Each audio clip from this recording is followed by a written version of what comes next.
আসসালামু আলাইকুম। আপনারা রাত্রিকালীন আমাদের 20শে জানুয়ারি রোজ মঙ্গলবার আগামীকাল যে ইসলামিক জালসা হচ্ছে এবং আন্তর্জাতিক বক্তারা যে বক্তব্য রাখবেন তারই আপনারা গেট দেখতে পাচ্ছেন। এই সুবিশাল একটি গেট, সুবিশাল একটি গেট, গেটের আউটসাইড দেখতে পাচ্ছেন এবং আমি চতুর্পাশের যে আলোকসজ্জা রয়েছে সেটি আমি দেখানোর চেষ্টা করছি এবং ভিতরে যে দৃশ্য রয়েছে সেটিও এখন দেখানোর চেষ্টা করব।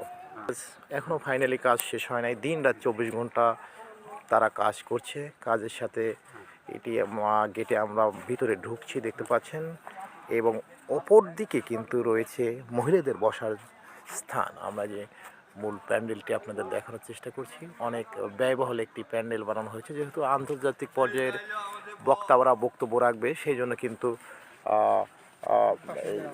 আপনারা দেখতে পাচ্ছেন সবাই দেখার জন্য কৌতূহলী নাতি নাতনি ছোট মেয়েদের নিয়ে কিন্তু দেখার জন্য এসেছে। তো গেটের কাজ শেষ ফুললি এবং ভিতরের ডেকোরেশনের আমরা কিছু অংশ আপনাদের দেখাতেছি। দেখেন সুবিশাল এরিয়া এবং খুব সুন্দর দেখা যাচ্ছে, খুব সুন্দর এবং চমৎকার দেখতে পাচ্ছেন। বক্তারা যেখানে বক্তব্য করবে সেই মঞ্চটা আপনাদের দেখাচ্ছি। খুব সুন্দর মঞ্চটা দেখতে পাচ্ছেন। এখানে বক্তারা ওয়াজ পড়াবেন, কতটা আকর্ষণীয় দেখতে পাচ্ছেন এবং সবচেয়ে সুন্দর একটি অত্র 20 গ্রামের মধ্যে পাবনা জেলার সবচেয়ে বড় একটি ডেকোরেশন ব্যবস্থা আপনারা দেখতে পাচ্ছেন। এই ডেকোরেশনের মালিক হচ্ছে বাবু ভাই ভাঙ্গুরা, ফরিদপুর পাবনা।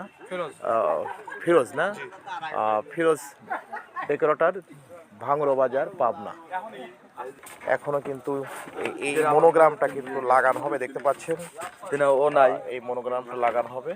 এই মনোগ্রামটা লাগালে আরো সুন্দর দেখা যাবে এই প্যান্ডেলটি এবং প্যান্ডেলের মঞ্চের উপর থেকে আমি কিন্তু দেখানোর চেষ্টা করছি। ছেলেটা খুবই হেসিটেশন ফিল করে, অনেক লাজুক ছেলে, তারপর বিয়ে করেছে। তো এই জালসাতে আপনাদের কেমন আশা করছেন, কেমন লোক হবে? আচ্ছা, আলহামদুলিল্লাহ ভালো আশা করছি, অনেক লোক হবে। হ্যাঁ, 5-6 লাখ লোক হবে। হ্যাঁ হ্যাঁ, তা তো হবে। আচ্ছা, দেখতে পাচ্ছেন এখনো লাইটিং ব্যবস্থা তেমন একটা করা হয় না এবং খুব সুন্দর বসার জায়গাও রয়েছে। বক্তারা এখানে বসে কিন্তু তারা আলোচনা করবেন। অনেক মজবুত করা হয়েছে, প্রায় সুবিশাল একটি মঞ্চ। ধন্যবাদ সবাইকে। আপনারা আমন্ত্রিত, আগামীকাল অবশ্যই আসবেন এবং জালসায় আপনারা ইসলামের আলোকে যে আলোচনা হবে সেগুলো আপনারা শুনবেন। আজকের মতো এখানে শেষ করছি। আসসালামু আলাইকুম ওয়া রাহমাতুল্লাহি ওয়া বারাকাতুহু। কাজ কিন্তু এখনও ইনকমপ্লিট রয়েছে, সম্পূর্ণ কাজ হলে কিন্তু ভালো দেখা যাবে।